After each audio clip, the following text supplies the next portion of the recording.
Assalamualaikum warahmatullahi wabarakatuh. Di sini saya sedikit memberikan informasi terkait dengan salah satu bidang ekonomi, yaitu jurusan ekonomi dan bisnis. Bagaimana prospek karirnya setelah lulus dari jurusan tersebut? Langsung saja kita bahas. Sebelum kalian memasuki jurusan ekonomi dan bisnis, kalian harus tahu dulu bagaimana jurusan ekonomi dan bisnis.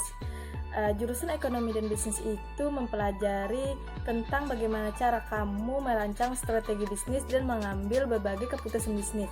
Biasanya kamu akan mempelajari tentang ilmu-ilmu dan berbagai teori ekonomi yang diterapkan di dalam praktik bisnis. Seiring perkembangan zaman, jurusan yang dipayungi oleh bidang ini tidak hanya terbatas di akuntansi, manajemen, dan ilmu ekonomi saja. Pilihan jurusan dan karirnya yang biasa kamu jajal di bidang ini pun semakin beragam karena berkat perkembangan teknologi serta pergeseran kebutuhan masyarakat di era digital ini.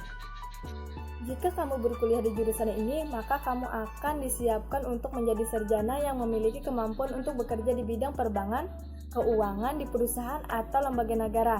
Prospek karirnya juga terbuka lebar loh. Sebagai mahasiswa anak ekonomi dan bisnis, biasanya kamu akan memulai berkarir melalui business development di sebuah perusahaan. Di beberapa perusahaan juga menerima jalur manajemen train. Nah, berbekal ini bisnis yang akan kamu jalani, kamu bisa memiliki kesempatan untuk mengembangkan potensimu di sektor apapun, misalnya di bisnis retail, di perusahaan fashion, pariwisata, properti, dan lainnya. Nah, jenjang karir untuk lulusan bisnis ini juga sangat bervariasi. Kamu juga bisa mengembangkan pekerjaanmu di bagian penjualan, sales, produk manajer, pegawai asuransi, bagian penjualan dan pelayanan, dan di bidang perencanaan. Profesi dan karir dalam jurusan ekonomi dan bisnis setelah lulus dari jurusan ini, mereka diibaratkan seperti bunglon yang bisa masuk kemana saja. Soalnya di dunia ini tidak ada industri yang tidak membutuhkan tenaga yang berasal dari bidang ekonomi dan bisnis.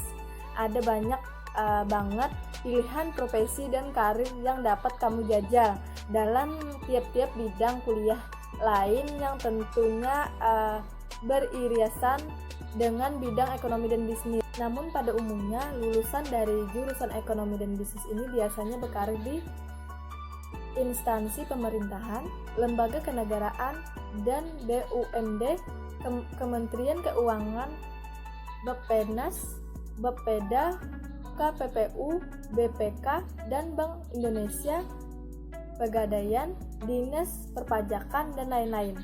Yang kedua, sektor swasta, perbankan, leasing, asuransi, pasar modal, kantor akuntan, perusahaan profit dan non-profit lainnya.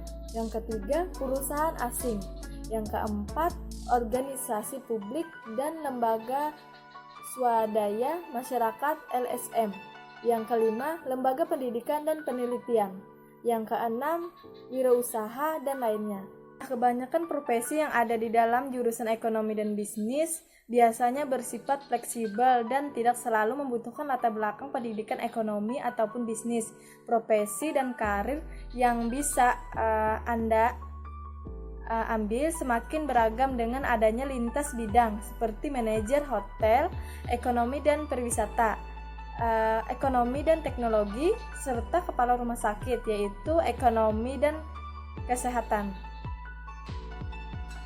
Selanjutnya kita menghitung skala karirnya. Skala karirnya 1-4. Skala 1 sangat tidak sesuai, skala 2 tidak sesuai, skala 3 sesuai, skala 4 sangat sesuai. Pertanyaannya, yang pertama, apakah bidang karir yang akan Anda pilih sesuai dengan tujuan-tujuan karir Anda? Yang kedua, apakah bidang karir yang akan Anda pilih sesuai dengan aspirasi Anda? Apakah bidang karir yang akan Anda pilih menjanjikan kompetensi yang Anda inginkan? Yang keempat, apakah bidang karir yang akan Anda pilih menerapkan sistem promosi yang Anda harapkan? Yang kelima, apakah bidang karir yang akan Anda pilih memiliki keberlanjutan dalam jangka panjang? Apabila skala Anda lebih sesuai untuk perspektif ini, berarti skala karirnya tinggi. Berarti Anda sesuai saja memilih jurusan ini. Sekian yang saya sampaikan. Salah hilap mohon maaf. Wassalamualaikum warahmatullahi wabarakatuh.